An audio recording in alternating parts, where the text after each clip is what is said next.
What's happening, fam? LAR movement still moving. Subscribe or die trying. You see the thumbnail. They should have never gave your niggas tickets. So I'm scrolling the internet. What do I see? Somebody recording a fight at a Suns Jazz playoff game. Now, I did a video recently about how these people ran onto the floor and it's going to end bad. But in that video, I also I believe I referenced, there's another fight on the internet at a baseball game, Astros Dodgers. And I interjected the racial component of this. And the reason why is because, and I was talking about how, the pandemic is ending, cities are opening up. And because cities are opening up, people are going back out into the world, and because people are going back out into the world, they were on shenanigans before the pandemic. So they're trying to bring their BS back out into the public society, and people are not really going to have it. People don't realize, and I've said it before, I'm gonna say it again. A lot of people don't realize that the pandemic, in one way, had people closer to home, or in home, or with their families, or family and friend situations, which means they weren't out and having the lines 6 feet apart. People weren't intruding on people's space for a year and some change. So people not getting in their space now. People don't realize how often people were in a space unnecessarily. And some people were doing things because they were being jerks. This is who they are.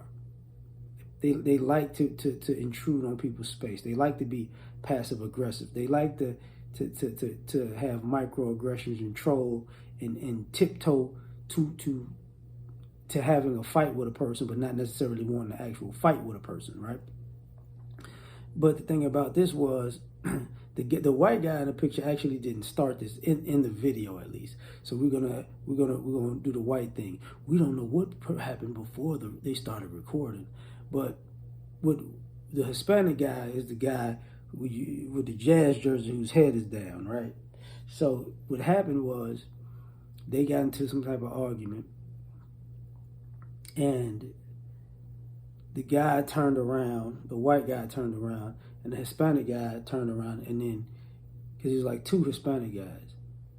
And then when the guy turned around, the Hispanic guy reached over a few rows and then swung on the guy and then hit him. So, trying to sucker punch him.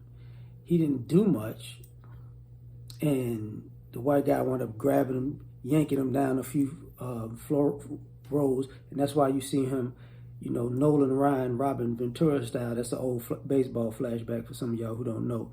Nolan Ryan was a pitcher, one of the greatest pitchers of all time.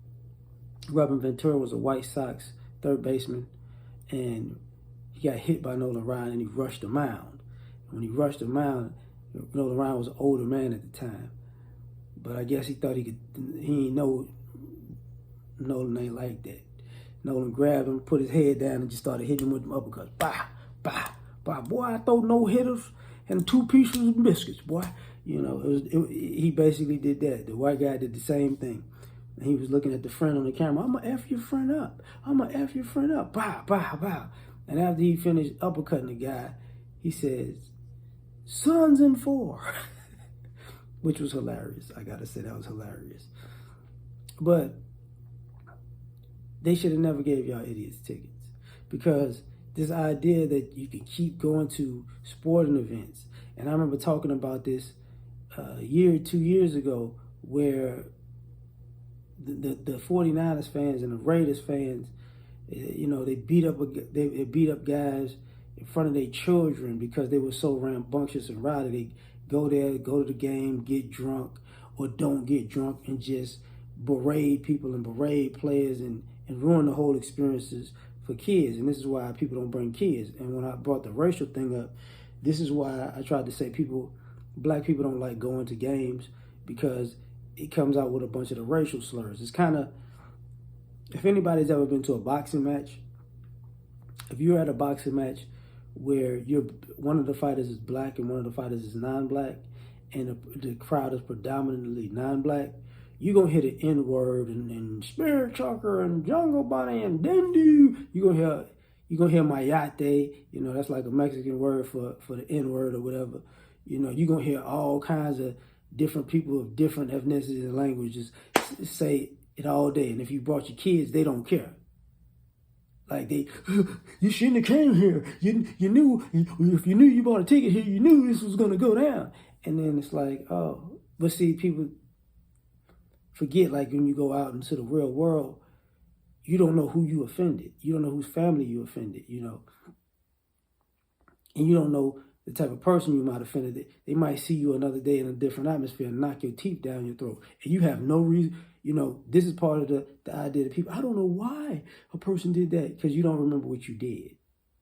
Because you go around being an idiot and you go around messing with people, but you think once you've done something, you've crossed the line, once you leave that event, it's over with. It's not over with.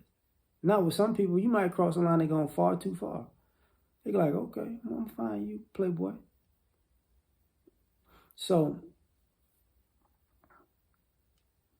they should have never gave y'all idiots tickets. Like, you know, and the other thing about the police thing, the two Mexican guys walked out.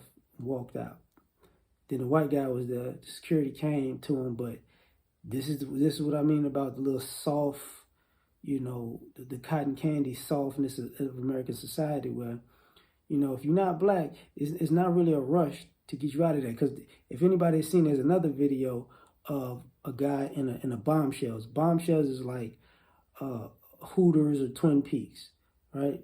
You know, sports bar type of place. The black cop here in Houston. Black cop, I think a Hispanic cop, white guy.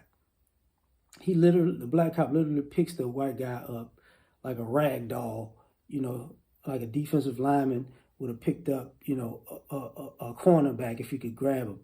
Just walked him out, get up out of here, and took him over the fence like a child, like taking the child over the little kid fence in the house. Like get back over in your little playpen, boy, you know.